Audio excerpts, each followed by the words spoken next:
Het zwierte dat pompen we op tussen de 60 en de 80 meter diepte. En het brakke water dat zit op 140 meter diepte. En vroeger wat het mengt oppompt, dan hebben we daar problemen mee. En op deze manier kunnen we er gescheiden oppompen en kunnen we het brakke water ook nog weer broeken en kunnen we deel ook nog weer leveren als drinkwater. Het restproduct mocht net zomaar opslaan worden. Nou, maar een vergunning kan het wel. Dus je vindt het eigenlijk ontzield een plak?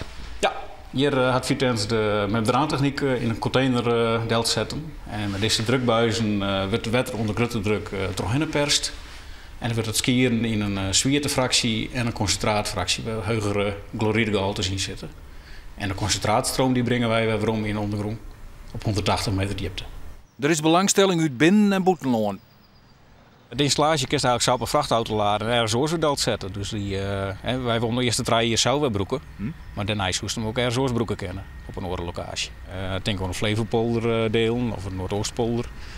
In het hele Westland en in het westen is al hier brakwater en daar moest dit ook tappassen kennen. Dus in één keer weer de eerste wetter in de kraan, verwacht je? Na december komt het eerste wetter al uit de kraan, zo'n beetje. Ja. Prullen we dat? Dat is net de prul, nee. Dat werd ik opmengen met normale wetter en smaak kerst het net uitvinden. Nee.